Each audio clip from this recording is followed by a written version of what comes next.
1절부터 14절.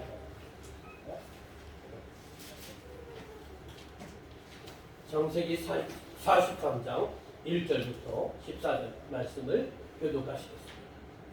그 땅에 비근이 심하고 그 아버지가 그들에게 이르되 다시 가서 우리를 위하여 양식을 조금 사오라.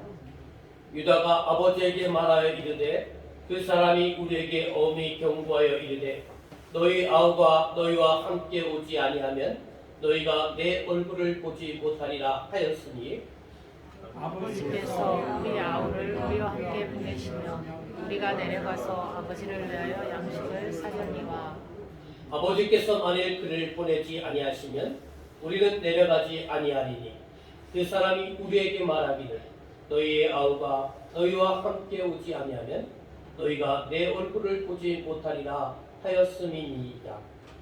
이스라엘이 이르되 너희가 어찌하여 너희에게 또 다른 아우가 있다고 그 사람에게 말하여 나를 괴롭게 하였느냐.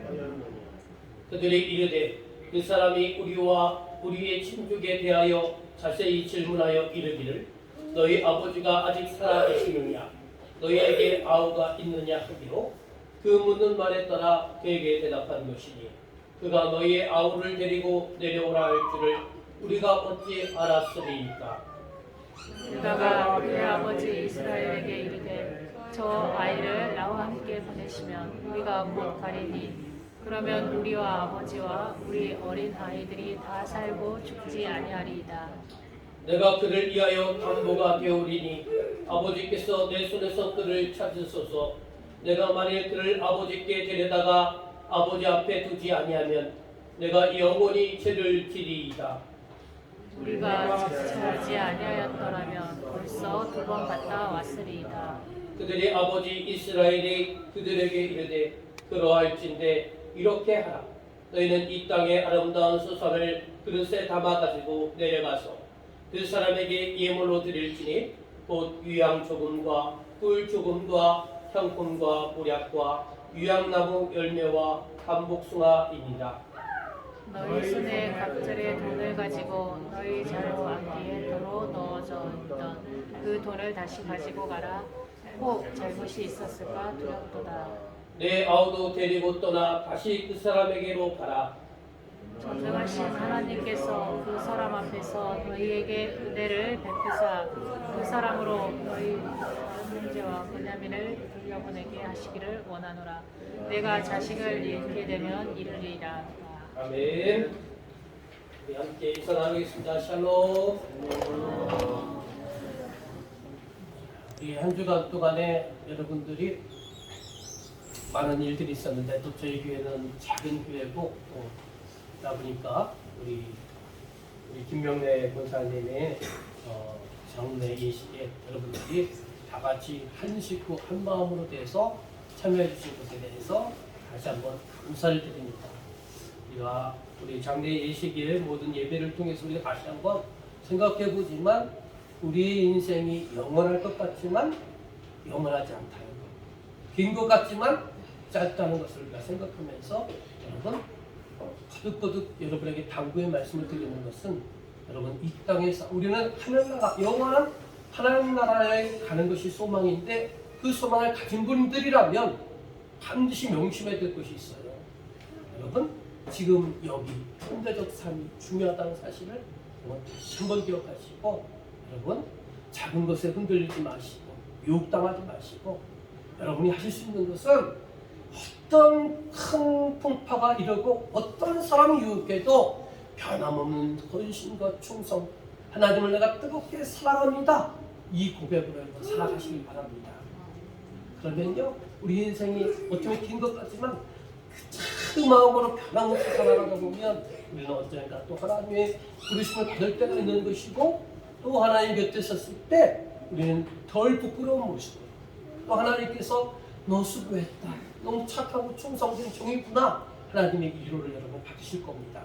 그러니까 여러분 다른 것에 현혹되지 마시고 흔들리지 마시고 시험되지 마시고 오직 하나님을 바라보고 하나님 나라를 바라보며 뜨겁게 헌신하는 저와 여러분이 되시기를 주님의 이름으로 간절히 축원합니다. 우리가 창세기 말씀을 계속 보고 있습니다. 이제 얼마 안 있으면 창세기 말씀이 다 끝나는데 여러분 창세기의 창조 타락 이후에 가장 핵심적인 주자가 뭐라고 했어요? 구속사라고 했죠. 구속사. 하나님은 우리의 범죄로 해서 무너진 이 땅, 하나님의 나라를 다시 회복하고 싶으신 거예요. 그래서 하나님의 나라를 회복하기 위한 하나님의 모든 일이 그것을 바로 또 하나님의 하신 일, 이것이 바로 구속사라는 거예요. 이 구속사의 핵심은 누구라고 했어요? 우리 사람인데 예수 그리스도를 영접한 저와 여러분이 구속사의 주역이라는 겁니다. 그래서 우리가 구속사의 주역으로서 일을 잘 감당할 수 있도록 하나님이 우리를 성숙시키는 거예요. 훈련시키는 거예요. 그래서 때로는 시련도 주시고 환난도 주시고 핍박도 주시고 또 하나님의 테스트가 있는 반면에 마귀 사단이 방해하는 유혹도 있고요. 또 시험도 있는 거예요. 그러니까 우리가 고난이라는 것을 여러분 너무 힘들다고 외면하려고만 하면 안 돼요. 고난을 외면하면 성장이 없어요. 아픈 만큼 어떻다고요? 성숙한다면서요. 그러니까 여러분들이 정말 교회에서 축복만 그렇게 생각하면 좋을 텐데 저도 여러분에게 축복 얘기만 하면 좋을 텐데 고난의 얘기를 할 수밖에 없는 거예요. 왜냐하면 하나님은 여러분이 하루라도 빨리 성숙해서 하나님의 일을 감당하길 원하시는 거예요. 그래서 우리가 아브라함, 이삭, 야곱, 또 요셉 이런 인물들을 보면서 하나님이 그들을 어떻게 만들어 가시는지를 여러분 보고 있는 겁니다. 자, 우리가 이제 새해고 그래서 한 2주 정도 우리가 창세기 말씀을 쉬었으니까 잠깐 오늘 본문 전에 있는 배경의 말씀을 한번 봅시다. 이 본문 전의 배경은 뭐냐면 가나안과 애굽 그 주변 일대가 기나긴 7년의 대흉년으로 인해서 비근으로 인해서 양식이 떨어졌습니다. 그래서 야곱과 그의 식구들이 머물고 있는 가나안 땅에도 양식이 떨어진 거예요. 그래서 소문을 들어보니까 저 애굽에는 아직도 양식이 많다는 거예요. 그래서 야곱과 그의 식구들이 버티다가 안 되겠다. 우리 일을 이러다가 나 굶어 죽겠구나 하고 야곱은 자기의 아들들을 소집해서 너 너희들 애굽에 가서 식량 좀 사라. 그래서 자식들이 아버지의 명을 받고 애굽에 갔어요. 근데 하나님께서 애굽에는 일찍이 보낸 애굽의 총리 요셉이 있었어요. 요셉은요 식량을 구하러 온 자기의 형들을 다 한 번에 딱 알아봤지만 그들을 아는 체 하지 않았어요. 오히려 그들을 첩자로 간첩으로 몰아가지고 그들을 옥에 가두고 그들을 신문하고 너희들이 도대체 왜 정체가 뭐냐? 너희들이 어디 고향이 어디냐? 너희 부모님은 살아계시냐? 너희 형제 자매들은 어떻게 되느냐? 다 물어보고요. 그들을 옥에 가뒀다가 그 중에 시몬만 옥에 가두고요. 나머지는 양식과 함께 고향으로 돌려보내는 것입니다. 그리고 이제 그것까지가 바로 오늘 본문 전의 내용이라는 것입니다. 자, 오늘 43장 우리 시작하면서 질문을 던집니다. 자, 질문. 야곱의 가정에 무슨 문제가 있었습니까? 자, 43장 1절과 2절의 말씀을 읽으시고 한번 여러분 대답해 보시기 바랍니다. 43장 1절, 2절 시작. 그 땅에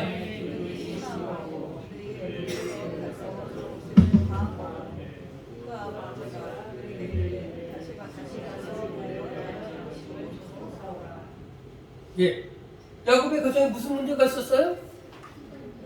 예, 한마디로 식량, 쌀이 떨어졌어요. 먹을 것이 없었어요.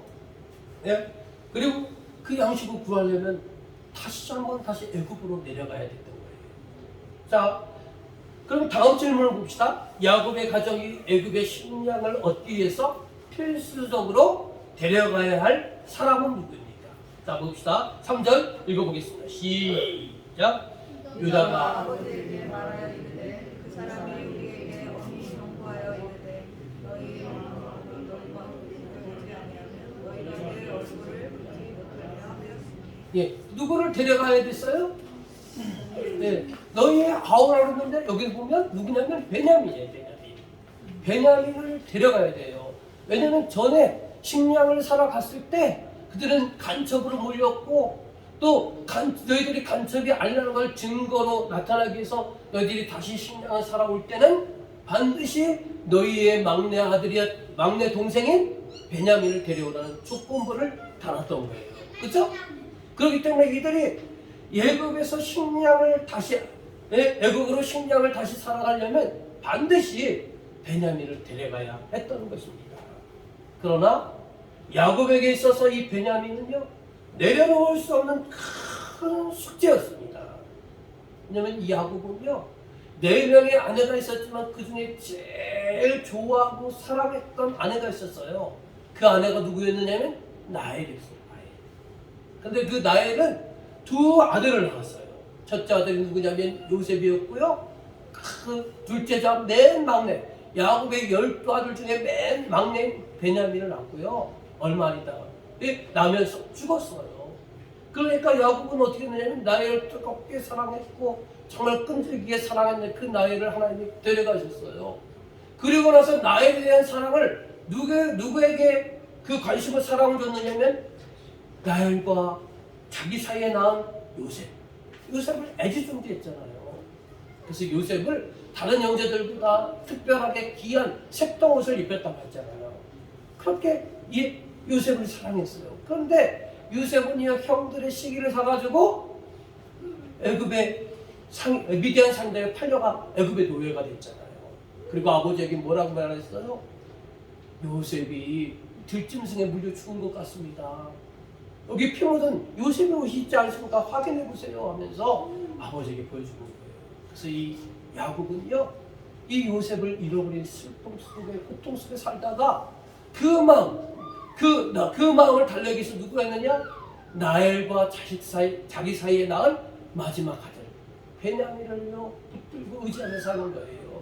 야곱에게 있어서 베냐민은 뭐였느냐면요 요셉이었고 또 더 근본적으로 나가서는 자기가 그렇게 사랑했던 나엘이었다는 것입니다. 그렇기 때문에 이 베냐민을 자기 품에서 베냐민을 떠나보낸다? 지금 정말로 죽으라고 하는 소리와 똑같은 거예요. 상당히 어려운 이야기라는 것입니다. 여러분 창세기 43장 10절에 말씀드려요. 여기 보니까 뭐라고 써있느냐? 그 자식들이 하는 얘기예요. 우리가 지체하지 아니하였더라면 벌써 2번 갔다 왔으리다 라고 말하고 있어요. 이 말이 뜻하는 바가 뭐예요? 식량은 벌써 떨어졌어요. 그럼 떨어지기 일보 직전에 이 베냐민을 데리고 애굽에 갔으면 벌써 식량을 또 사갖고 왔고 또 그것이 떨어졌으면 또 살아갈 만큼 2번의 기나긴 틈이 있었다는 것이죠. 이 말을 뒤집어서 얘기를 하면 뭐냐? 아버지 야곱이요, 아버지 이스라엘이요, 이 베냐민을 놨다 애굽에 쉽게 보내줬습니까? 안 쉽게 보내줬습니까? 제가 안 보내는 거예요. 지금 쌀이 다 떨어졌음에도 불구하고 버티고 있는 그런 상황이라는 거예요 지금. 자, 그건 왜 그렇습니까? 이 야곱은 자신의 생존과 가족의 공동체를 위해서 일생을 붙잡고 있었던 나엘에 대한 집착, 그리고 현재는 나엘에 대한 연장선에 있는 베냐민을 조금 내려놓아야 하는데 이 내려놓지 못했다는 것입니다. 이렇게 고집센 야곱, 하나님께서는요 왜 야곱을 이렇게 야곱과 그의 가정에 고난을 줍니까? 우리는 잊지 말아야 될 것이 있어요. 흐름에 있어서 창세기에 있어서 놓쳐지지 말아야 될 게 뭐냐면 구속사예요. 하나님은 야곱을 성장시키고 성숙시켜서 이스라엘을 확장시키고 이스라엘을 통하여 주변 나라들을 하나님을 알도록 하기 위해서 야곱과 아브라함의 후예들, 야곱과 그의 가족들을 지금 하나님의 일꾼으로 삼아주신 거예요. 그런데 그 일꾼인 야곱이 뭐냐면 너무나 옹졸해요. 너무나 집착이 강해. 자기가 사랑하는 것에 대해서 절대로 놓지 못해. 그러다 보면요 어떻게 됩니까? 문제가 생기면 당장 야곱이 나엘에 집착하니까 나머지 아내들이 시기하죠. 야곱이 요셉과 베냐민에만 집착하니까 나머지 자식들이 요셉과 베냐민을 시기하잖아요. 그죠? 그래서 요셉은 요셉을 이미 미디안 상인들에게 팔아버린 거 아닙니까? 구속사의 일꾼이 한 곳에 집착해서 이렇게 치중하고 모든 것을 포용하고 섭렵해야 되는데 한 곳에 치중하니까요, 하나님은 그러한 고집센 야곱, 편애를 하는 야곱을 다루시기 위해서 지금 뭘 하고 있느냐? 환경적으로 이 야곱의 식구들에게 기근이라는 고난을 주셨다는 것입니다. 그래서 하나님은 이 환경을 통해서 기근이라는 가난, 먹을 것이 없는 이 가난이라는 이 환경을 통해서 고집센 야곱을 변화시키는 거예요. 여러분, 이런 말씀을 보면서 여러분이 적용해야 될 것이 뭐냐면 여러분 자신을 거기다 적용을 시키는 거예요. 하나님은 여러분들을 구속사의 일꾼으로 세우셨으면 여러분 믿으시기 바랍니다. 여러분이 하나님 말씀이면 여러분들 이미 하나님 나라를 세워가는 일꾼이에요, 여러분들이. 근데 여러분들이 뭐냐면 야곱처럼 지금 고집이 센 거예요. 하나님의 한 곳에 꽂혀가지고 그것만 집착하고 나머지는 받아들이지 않는 거예요. 그런 사람들이 어떻게 하나님의 나라를 위해서 다른 사람들, 자기 어려운 사람들을 포용할 수 있습니까? 좀 고민하는 사람들 어떻게 그들과 공감할 수 있습니까? 못해요. 그러니까 그런 사람들을요, 마음을 녹일 수도 없고 그런 사람들을 하나님의 품으로 인도할 수도 없는 거예요. 그래서 하나님은 그렇게 편중되고 치중되고 모난 우리들, 그것의 대표격인 야곱을 지금 환경을 통해서 다루시고 있는 것입니다. 여러분, 환경에는 두 종류가 있어요. 여기에 나와 있는 것처럼 순환경과 또 역환경이 있어요. 순환경이라는 말은 말 그대로 우리 환경 속에 좋은 일들이 계속되는 거예요. 여러분 삶 속에요, 좋은 일들만 계속되면 여러분 고민할 게 뭐 있습니까? 그죠? 발전할 거 아무것도 없어요. 때때로 시시때때로 천차적으로 돈이 필요할 때 돈이 딱 들어오고, 또 자녀들이 참 좋은 대학에 고등학교 대학교 갈 때 막 좋은 대학에서 막 합쳐서 학교하고, 또 자녀들이 대학에 졸업할 때쯤 되면 그 대기업에 막 취업하고, 여러분들이 또 나름대로 생각하고 꿈꾸는 것들이 척척척 되면 무슨 고민이 있습니까? 이게 순환경이죠. 그러나 역환경이라는 건 뭐냐? 내 뜻대로 잘 안 돼. 힘들고 어렵고 나는 나름대로 열심히 노력하는데 결과물을 보니까 너무나 보잘것없어. 이게 우리 인생에서 역환경이잖아요. 그렇죠? 그 하나님께서 왜 우리에게 이런 역환경, 이런 고난, 이런 것을 허락하셨을까요?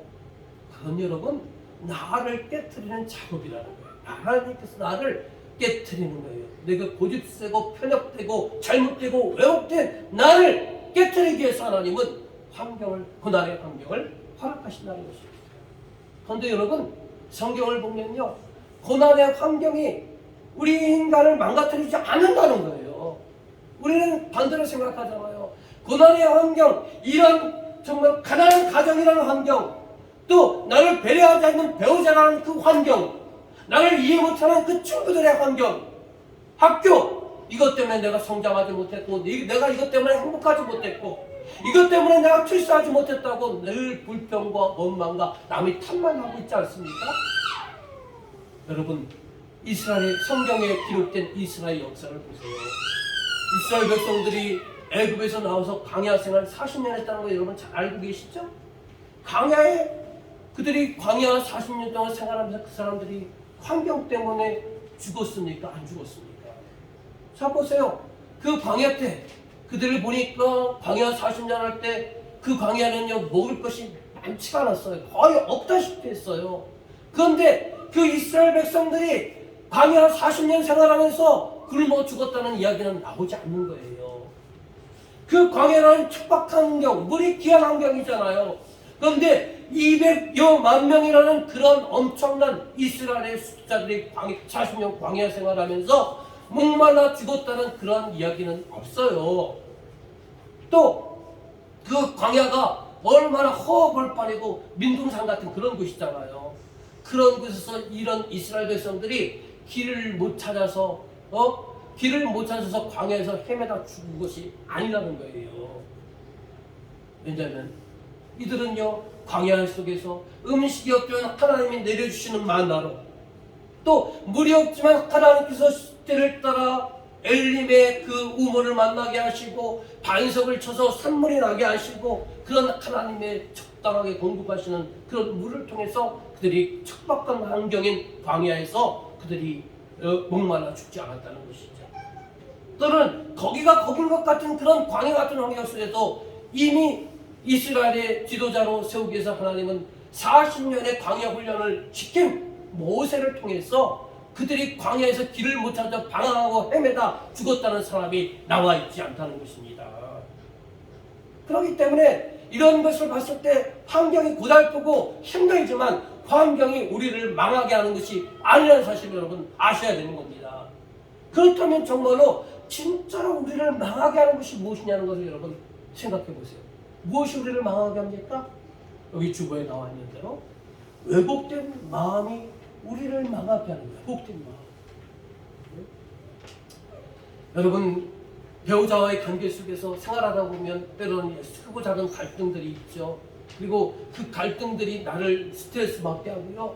그 스트레스가 자꾸 쌓이다 보면 편견이 생겨요. 야, 나의 배우자가 나를 사랑하지 않는구나.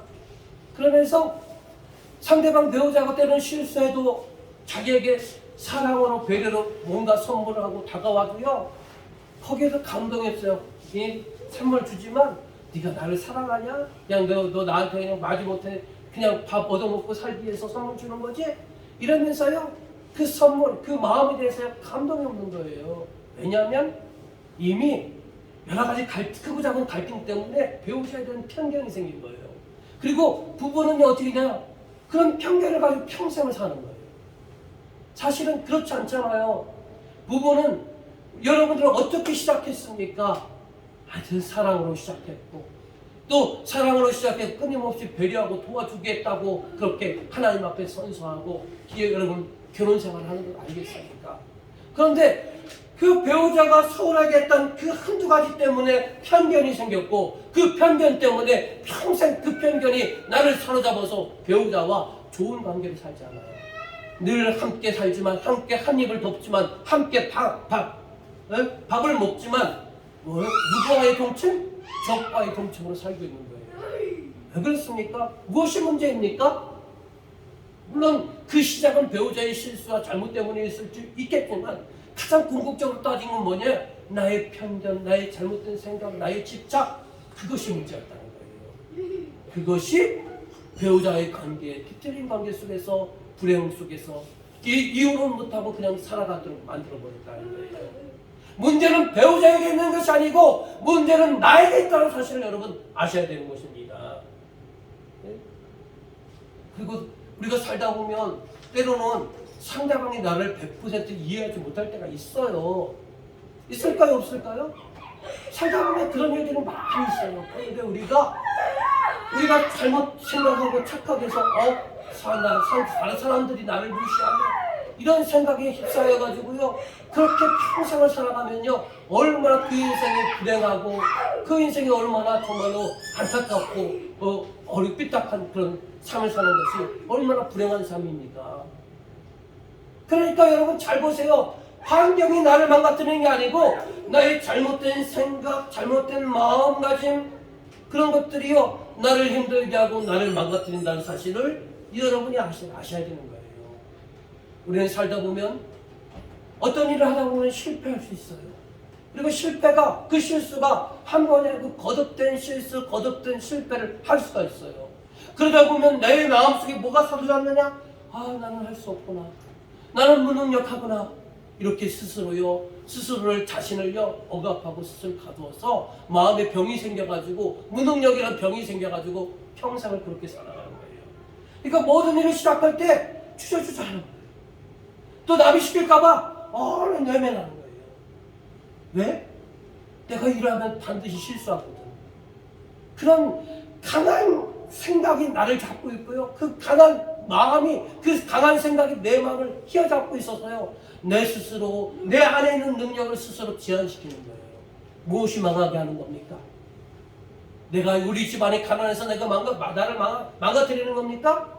아니에요. 비록 나는 가난한 집안에 태어났지만 내가 할 수 없다는 내 스스로 나를 가둬버린 나의 무능력, 나는 할 수 없다는 그 생각이 나를 망가뜨리는 거예요. 우리는 이렇게 환경이 나를 망가뜨리는 것이 아니고 내 안에 잘못된 생각, 마음가짐, 편견, 왜곡 이것이 나를 망가뜨린다는 사실을 여러분 아셔야 되는 겁니다. 여러분 야곱의 경우를 보세요. 네? 야곱은 뭐냐면 하나님이 아닌 다른 것을 붙잡고 있었어요. 야곱의 그 마음속에 가장 많은 것을 찾았던 것이 뭐였느냐? 나엘이었잖아요. 나엘이 하나님, 그래서 하나님이 나엘 데려가셨잖아요. 일찍이 데려가셨잖아요. 그러니까 그 마음 버리지 못하고요. 하나님께서는 너 나엘에게만 집착하지 말라고 너무나 나엘에게 집착하니까 나엘을 일찍이 데려가셨어요. 그럼 빨리 깨닫고 하나님께로 돌아와야 되는데 아니에요. 우리의 생각, 우리의 고집은요. 나엘 대신 요셉을 택한 거예요. 그래서 요셉에게 나엘을 보지 못하지만 나엘과 함께하지 못하지만 요셉과 함께하면서 나엘과 함께한다고요. 거기에 집중하고 저기에 집착하고 있는 거예요. 여러분 야곱은 요셉만의 아버지가 아니잖아요. 나머지 11 자식들 디나까지 따지면 13 자식들의 아버지잖아요. 야곱은 나엘만의 남편이 아니잖아요. 레아의 남편도 되고 실바의 남편도 되고 4명의 아내의 남편이 되는 거예요. 그런데 그 한 명에 꽂혀가지고 나머지를 돌보지 않는 거예요. 그러니까 나머지 사람들이 얼마나 많은 상처와 또 분열과 갈등과 대립 속에 살겠습니까? 하나님은 야곱을 왜 택하셨습니까? 그를 통해서 하나님의 나라를 회복하기 위해서 택하신 거예요. 그런 일꾼이 편견 속에 사로잡혀 있고 하나에 꽂혀가지고 다른 것을 돌보지 않으니 하나님은 어떻게 합니까?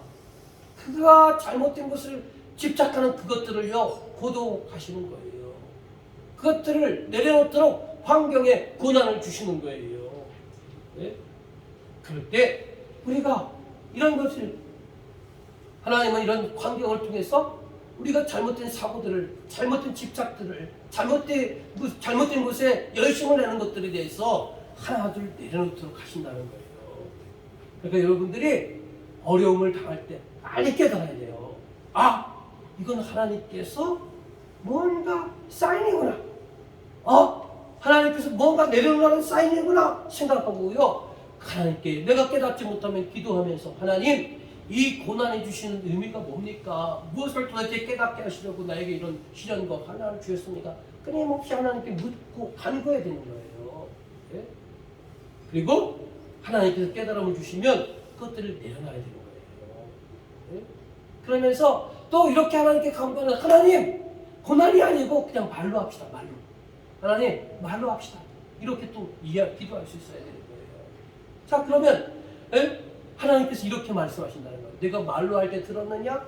그럼 우리는 또 반문해요. 하나님 언제 저에게 말로 하셨습니까? 이렇게 반문하잖아요. 하나님 또 이렇게 대답하신대요. 내가 예배 때 목사님의 설교 말씀을 통해서 깨달은 것이 있지 않느냐? 그것이 내가 너에게 말로 한 것이라는 거예요. 네가 성경 공부를 하고 성경을 읽으면서 깨달은 것이 있지 않느냐? 그것이 하나님께서 너에게 말로 한 것이라는 거예요. 네가 기도할 때 기도하면서 하나님의 감동 주시고 깨달음이 있지 않느냐? 그것이 하나님이 너에게 말로 한 것이라는 거예요. 그런데 너 그때 들었느냐는 거예요. 우리는요 깨달음이 있지만 말씀을 듣고 깨달음이 있고 성경을 읽고 깨달음이 있고 성경을 공부하면서 깨달음이 있고 기도하면서 깨달음이 있지만 그러나 잠시 깨달음이 있을 뿐이지 실천은 절대 하지 않는다는 거예요. 그러니까 어떻게 합니까? 하나님이 고난의 환경을 주실 수밖에 없는 거예요. 매를 드실 수밖에 없는 거예요. 마치 여러분 부모된 여러분들이 자녀들에게 뭘 시켰어요. 공부를 하든 뭐 좀 친부를 좀 하라 얘기를 했어요. 근데 자녀들이 안 들어요. 그래서 또 얘기를 해요. 근데 또 무시해요. 그것이 3-4번 되면 어떻게 됩니까? 여러분 큰 소리 나오죠? 그리고 또 감정을 통제 못하면 어떻게 합니까? 막 욕도 나오죠? 더 통제 못하면 어떻게 합니까? 매도 때리죠? 그렇지 않습니까? 여러분 자녀 양육할 때 그렇잖아요. 똑같은 거 패턴이. 하나님은 다양한 방법을 통해서 여러분에게 말씀하시고 깨닫게 하시는 거예요. 그러면 하나님의 자녀된 내가, 구속사의 일원인 내가 그 상황 앞에서 내가 말씀을 듣고 깨달으면 어떻게면 실천하면 되는 거예요. 그러면 문제가 안 생겨요. 고난을 하나 굳이 고난의 환경을 배열하지 않으세요, 하나님이. 여러분, 자녀들이 알아서 공부하고 알아서 척척척 하는데 그런 자녀에게 여러분 매를 들거나 화를 하거나 욕하거나 그런 큰 소리 내거나 그런 부모가 어디 있어요. 가령 못된 부모가 한두 명은 그럴 수 있겠지만 대체적인 모든 부모는 그렇지 않아요. 오히려 그것에 기뻐하고 그러면서 자녀들이 용돈 달라고 하지 않아도 그냥 직업에서 착 열어서 용돈 주고 그러지 않습니까? 그게 부모와 자녀의 관계예요. 좋은 관계성이라는 거예요. 하나님과 우리 관계도 마찬가지라는 것입니다. 여러분, 여기 같이 읽어볼까요? 주보 가운데 면에 그 중간 밑에 종교인들이 파란색 글씨로 종교인들이 교회에 너무 많다. 여기 한번 읽어봅시다. 자, 저도 물 한번 마시고. 자, 읽어보겠습니다. 시작! 종교인들이 교회에 너무 많다. 가짜 허상을 세워놓고 그것이 하나님이라고 믿는다. 요셉이 하나님이고 베냐민이 하나님이다. 나엘이 하나님이다. 이거 없으면 난 죽어요. 그런다. 그리고 밤새워 요셉 안 죽게 해달라고 기도한다. 내 안에 요셉, 베냐민은 내려놓아야 한다. 그게 우리가 살아야 됩니다.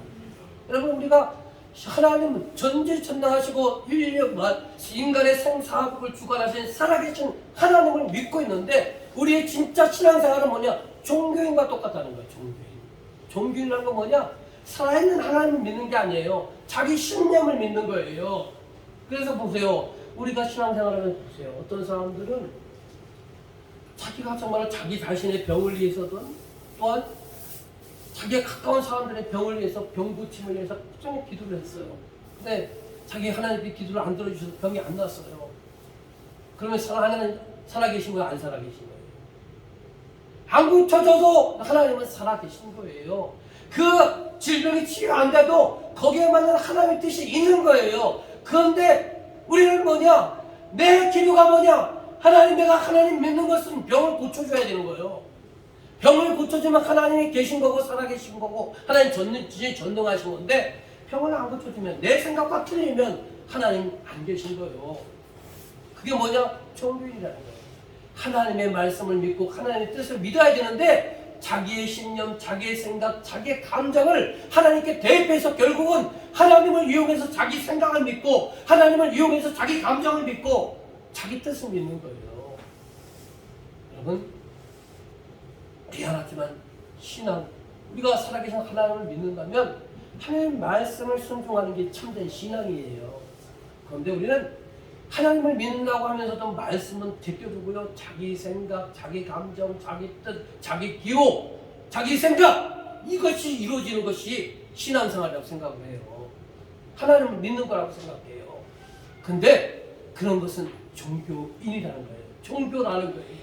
살아계신 하나님을 믿는 것이 아니고 자기가 만들어 하나님을 이용해서 만드는 허상, 우상을 믿는 것이라는 거예요. 이게 우상 숭배라는 거예요. 네? 내게 기도에 응답했다고 하나님 안 계셔요? 그거 아니잖아요. 그것은 뭐냐? 기도에 응답이 없다는 거, 하나님 내 뜻대로 안 해주신다는 거, 그거와 똑같은 거 아니에요. 나보다도 나를 잘 알고 계신 하나님, 내 기도에 응답하시지 아니하시지만 그러나 반드시 하나님이 더 좋은 것을 허락하기에는 하나님의 뜻이 있다는 것을 믿는 것이 참된 신앙인의 모습 아니겠습니까? 그게 하나님 말씀 믿는 것이에요. 하나님의 뜻을 구하는 거예요. 근데 우리는 자꾸 자기 생각, 자기 뜻, 자기 편한 거, 이것을 하나님께 요구하고요. 그거 안 들어주면 마치 신앙의 어린아기처럼 하나님이 안 계시다고 하고 교회를 떠나고 하나님을 떠나는 거예요. 그래서 여기에 뭐라고 해? 종교인들이 교회에 너무 많다는 거예요. 말하고 원합니다. 여러분들이 종교인이 아니라 진짜 하나님 말씀과 뜻을 구하고 그 뜻을 순종하는 진짜 살아있는 신앙인, 진짜 살아있는 하나님의 자녀가 되기를 주님의 이름으로 간절히 축원합니다. 자, 야곱의 결단을 보세요. 자, 말씀 봅시다. 창세기 43장 13절 말씀, 14절 말씀. 자, 읽어봅시다. 자, 시작. 그 사람에게로 가라. 전능하신 하나님께서 그 사람에게서 너희에게 은혜를 베푸사 그 사람으로 너희 다른 형제와 그에게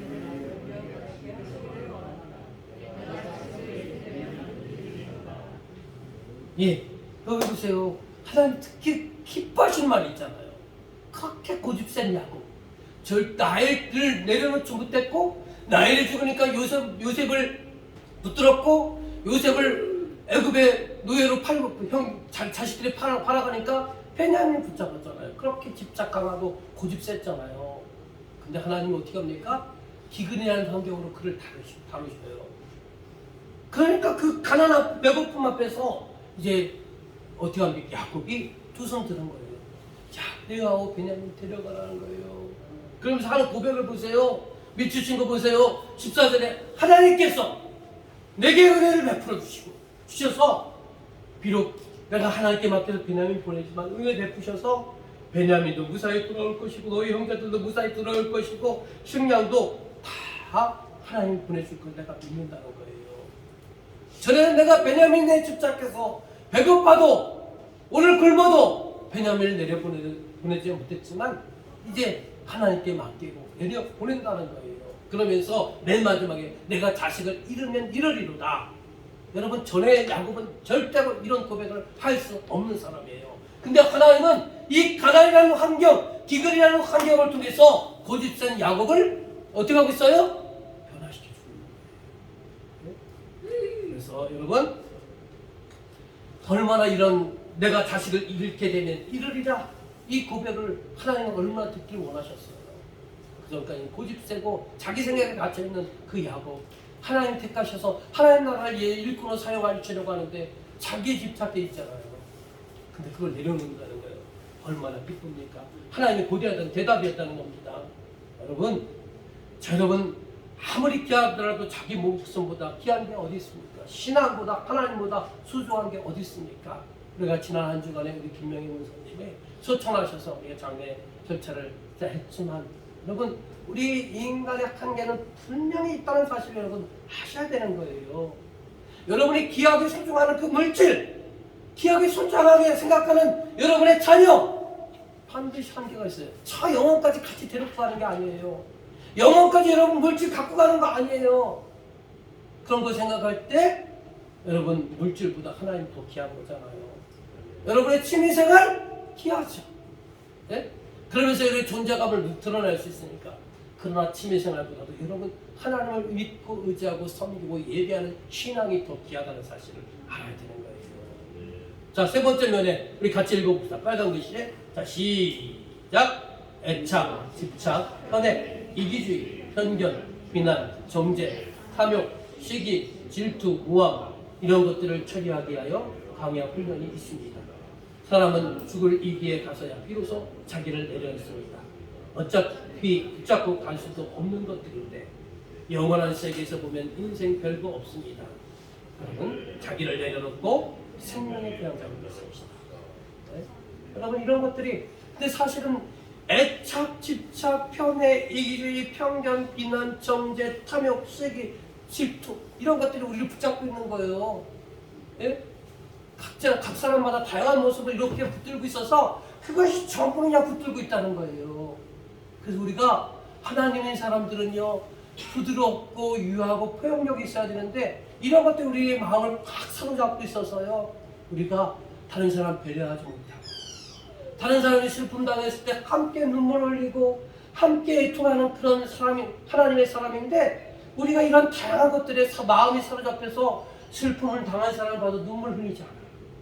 네? 정말 배고파서 힘들어하는 사람들 봐도 아이고 저렇게 게으르고 나태하고 그러니까 저렇게 가난에 찌들지 하면서 비판을 할 줄 알지만 그에게 따뜻한 밥 한 끼 주지 못하는 그런 우리가 되었다는 거예요.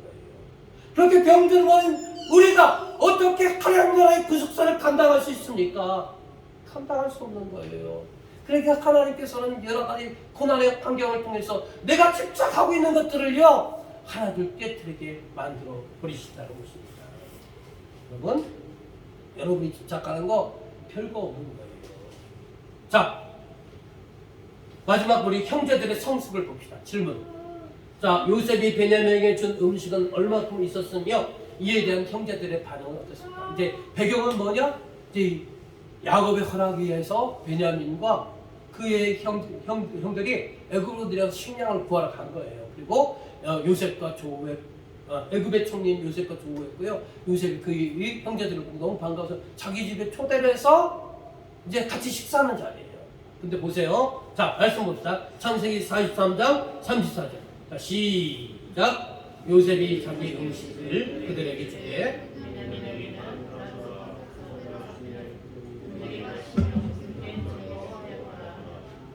예, 요셉이 음식을 주는데 다른 형제들에게는 1인분씩 음식을 준 거예요. 근데 유독 누구에게만? 베냐민에게만 몇 배를 줬다고 했어요? 5배를 줬다는 거예요. 이걸 보고 여러분 어떻습니까? 확 돌지 않습니까? 지금 다른 형제들은 뭐냐면요, 다른 형제들도 야곱 같은 똑같은 스트레스가 있는 거예요. 뭐냐면 그 아버지 야곱, 아버지 이스라엘이 나의 어머니는 나엘만 사랑했고 또 자녀들 중에는 나엘에서 사이에 낳은 요셉과 베냐민만 사랑했잖아요. 그러니까 이 자식들은 뭐냐면 늘 편애의 피해를 받은 사람들이에요. 그런 마음을 갖고 있는 사람은요, 남이 나를 무시하고 남을 자기에게 사랑 주지 않는다 그런 거 생각하면요 확 도는 거예요. 근데 아버지도 편애한다. 이 애굽까지 내려왔는데 보니까 애굽의 총리가 자기들한테는 한 1인분의 식량 밥만 주고 저 베냐민에게만 5인분의 식량을 줬다는, 음식을 줬다는 거예요. 그 베냐민이 누구예요? 아버지가 편애했던, 자기들은 덜 사랑하고 이 베냐민을 사랑했던 그 편애의 근본이었던 베냐민 아닙니까? 아니 가나안에서 이 편애 내가 피해를 봐서 아버지로부터 사랑을 못 받았는데 여기 와서도 똑같이 이렇게 편애를 하네? 여기 와서 똑같이 우리를 미워하네? 여기 와서 똑같이 우리를 차등하네? 이 형님들이 얼마나 스트레스 받았겠습니까? 그죠? 그런데 보세요. 여기에 보니까 그 형님들의 반응을 보세요. 여기 보세요. 여기 34절을 보니까 베냐민에게는 다른 사람보다 5배나 주매 그들이 마시며, 그들이 누구냐? 여기 나머지 형제들이죠. 나머지 형제들이 함께 마시며 요셉과 함께 어떻게 했다고요? 즐거워했다는 거예요. 전에 같으면 어떻겠습니까?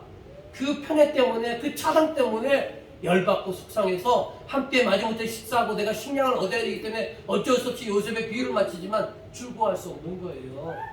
근데 함께 즐거워했다는 거예요. 그래서 뭘 말해주는 거예요? 네? 이 형제들이 아버지의 편애로 인해서 요셉과 베냐민을 사랑해서 그래서 자기들도 시기 질투해서 옛날에 요셉을 미워하고 시기하고 질투해서 그를 미디안 상인에 팔아버렸잖아요. 그를 죽이려고 했잖아요. 예? 그 상처가 아직까지 있었는데 지금 애국까지 와서 똑같은 그런 편애의 취급을 받으니까, 차등의 취급을 받으니까 그들도 열받을 수 있는 상황인데 그렇지 못했다는 건 뭐냐? 똑같이 하나님은 이 나머지 형제들에게도 환경을 통해서 이들을 다루셨다는 거예요. 어떤 환경? 식량을 얻기 위해서 애굽에 내려왔잖아요. 근데 요셉이 그걸 알아차리고 자기 형제들은 알아차리고 테스트하기 위해서 그들을 간첩이라고 막 몰아세웠잖아요. 그리고 다 그들을 옥에 가뒀잖아요. 그다음 좀 생각이 바뀌어서 자, 신문만 남고 너희들 가라. 대신 네 집에 있는 베냐민 데려와라. 그러니까 그들이 어떻게 하면 애발복 깔았잖아요. 하나님이다. 베냐민을 데려오면 우리 아버지가 그 베냐민의 형 요셉이 있으면 요셉을 일구는 그의 모든 생명을 베냐민에게 걸 건데 그를 데려오면 그를 아버지로부터 떼어내면 아버지 죽습니다라고 애착을 이렇게 애굽의 총리에게 애원하잖아요. 그러면서 경제의 소중함을 다시 한번 그런 고난의 환경을 통해서 깨닫게 되는 거예요. 그 편애의 상처를 그런 고난의 환경의 다루심을 통해서 하나님은 이렇게 치유하고 계신 거예요. 그러니까 다시 두 번째 식량을 얻으러 애굽에 내려왔을 때 같이 식사의 자리에서 똑같이 편애의 취급을 당하고 차등의 취급을 당할 때 그들은 상처받고 화나고 질투하고 미워하기보다는 그 환경을 통해서 하나님께서 다루셨기 때문에 베냐민에게 차등을 넣어서 그에게 5분량의 음식을 줘도 그 베냐민을 미워하지 않고 또 그 애굽의 총리를 미워하지 않는 거예요. 함께 즐거워할 수 있었다는 거예요. 이것은 뭘 말하는 겁니까? 오늘 말씀의 요지가 뭡니까? 여러분 핵심은 뭐냐? 구속사예요. 하나님은 아담이 범죄를 해서 망가뜨렸던 이 땅에 하나님 나라가 무너졌는데 다시 한번 하나님 나라를 회복하고 싶은 거예요. 누구를 통해서? 예수 그리스도를 영접한 저와 여러분을 통해서 이 땅에 하나님 나라를 회복하고 싶은 거예요. 그런데 그 사명을 얻은 저와 여러분이 원하고 왜곡되고 여러 가지 집에서 자라오는 환경을 통해서 삐뚤어졌어요. 부모의 사랑을 받지 못해서 삐뚤어졌어요. 물질이 많지 않아서 내 생각과 사고와 마음이 삐뚤어졌어요. 왜곡됐어요. 편견이 심하고 미워하고 시기하고 또 열등감에 사로잡혀 있고 나는 할 수 없다는 무능력에 사로잡혀 있어서 그렇게 사로잡혀 있어요. 그런 사람 가지고 하나님 나라를 세울 수 없잖아요. 그러니까 하나님은 고난의 환경을 배열해서 내 안에 있는 상처들을 하나씩 만져주시고 다뤄주시고 치유할 수 있도록 다루시기 위해서 고난의 환경을 배열해 주시는 거예요. 그 고난의 환경을 통해서 우리를 치유하시고 하나님 바라고 구대하는 게 뭡니까? 여러분이 그런 상처를 회복하고 성숙해서 성숙한 여러분들이 다른 사람을 품는 거예요. 생명의 부양자라고 했잖아요. 무슨 생명? 영적 생명, 하나님의 생명. 그 생명을 나도 갖고 있지만 그 생명을 다른 사람들에게 또 생명을 나눠서 생명이 생명을 잉태하고. 여러분, 자식을 낳았다고 그게 전부입니까? 아니잖아요. 아기 때부터 성인이 될 때까지 끊임없이 관심 갖고 돌보고 만져주고 치유하고 보호하잖아요. 그게 양육이고 부양이잖아요. 그죠? 그런 일을 하도록 하기 위해서 하나님 여러분을 택하셨다는 거예요. 여러분, 저도 그렇고 여러분도 그렇고 우리 안에 내면의 문제투성이고 상처투성이고 여러분 있습니다. 그럴 때 여러분 그 상처로 스스로 위로받지 마시고 난 이래서 못한다, 나는 이래서 어쩔 수 없다가 아니고 그 상처를 기도의 자리에 나가서 하나님께 다 투석하시고 하나님 앞에 다 내려놓으시고 하나님 나의 열등감이 있습니다. 이 열등감 만져주시고 치유해 주시고 나의 편견, 나의 편애, 나의 자존심, 강한 이기주의 하나님 만져달라고 나를 치유해달라고 하나님 내가 좀 더 성숙해서 하나님의 바람대로 나를 통해 내가 성숙해서 내가 하나님 나라의 일꾼이 되고 나 또한 생명의 부영자가 되게 해달라는 그런 간절한 기도 그런 간절한 소망 그거를 품으셔서 그 사명 감당하시기를 주님의 이름으로 간절히 축원합니다.